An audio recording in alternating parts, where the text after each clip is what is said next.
One of the many miracles of Imam Musa ibn Ja'far, Imam Kadhim alayhi salam, the seventh Imam, was that one day he was traveling with his companion and they were leaving from Medina to another place. This companion's name was Ali ibn Abi Hamza, and they were riding together on their mule and donkey, and as they were going along one of the paths to their next destination, a lion jumped out outside of the road. He jumped in their path and blocked their way. So this companion of the Imam was frightened. He was wondering, what's going on? This lion is going to eat them.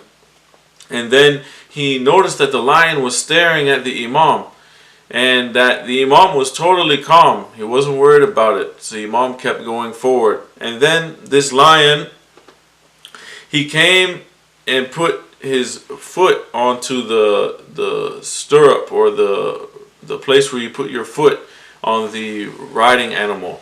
So he came and put his foot there, and the man was very frightened that he was going to eat the Imam.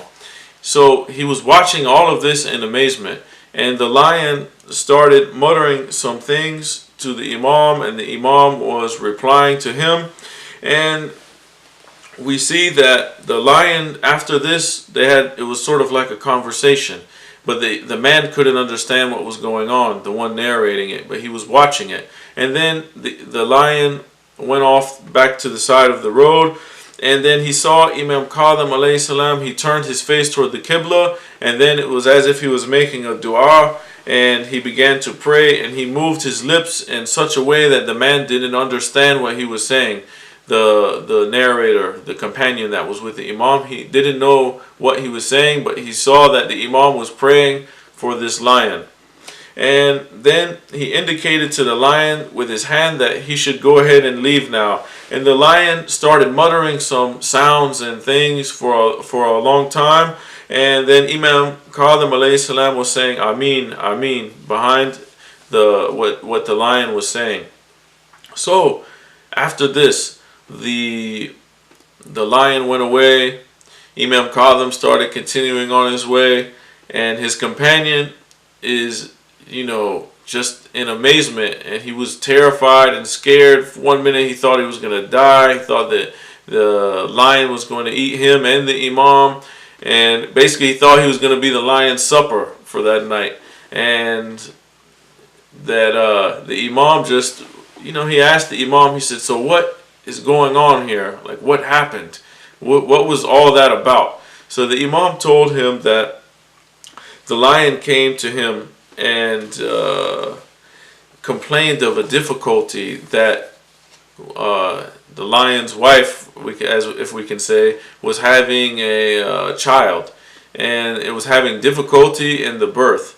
And he asked Imam Kadhim alayhi salam to go to Allah and to pray for an easy birth for them, and a successful birth, because he was worried about the birth of his child, or his the lion cub. So Imam said that he went and he prayed for him, and that's when he saw him making dua facing the qibla, and he prayed for the lion to have the successful birth. And then the lion asked him if he knew if it was going to be a male or a female. So Imam told him that as well. And then he told the Imam, go in the protection of Allah. Allah will never impose on you, nor on your offspring, nor on any of your Shia, any trouble from the wild beasts. And he said, Ameen. So we see here that the Imam is not just the Imam of mankind. He's the Imam of mankind, of jinn, and of the animal kingdom. He's the Imam of all of the creation. He's the one that is in that position and has the walayat, and he has the authority over all of the creatures, not just mankind. Even the animals go to the Imam and ask for his help. So it shows some of the status of the Imam, and that the Imam could talk to the animals, and he knows the language of the animals, the birds, of all the people, all the different languages. We see that the Imams can communicate to them in their own languages, and this is This is something miraculous for the Imams. And we also see that this is a relation with this, that Nabi Sulaiman alayhi salam, we see in the Quran, also could talk to the animals. And it's not something that has just happened for Imams. It's also happened for prophets. So if someone comes and says, oh, no one can talk to the animal kingdom and no one understands and we don't believe in this. No, it happened for Nabi Sulaiman alayhi salam as well. And if someone were to say that, then they would be denying the Quran, because this has happened. And this is just one of the many miracles of Imam Musa ibn Ja'far alayhi salam. And we see that the lions will not harm Ahlul Bayt alayhi salam or the Shia, and we've seen that this has been put to test with later Imams, that they would put the Imam inside of the pits with the lions to see if they would eat them, and we see that the lions were submitting to the Imam and laying near the Imam and while the Imam was praying, and they weren't harming him at all. And this was one of the things they would do to see if the Imam was truthful. These oppressive rulers, they would try to torture them by feeding them to the lions. And this story, or this narration that I just mentioned, and some of the other narrations similar to this, they can be found in many books. One of them, for instance, this one was in Kitab al-Irshad by Sheikh al-Mufid.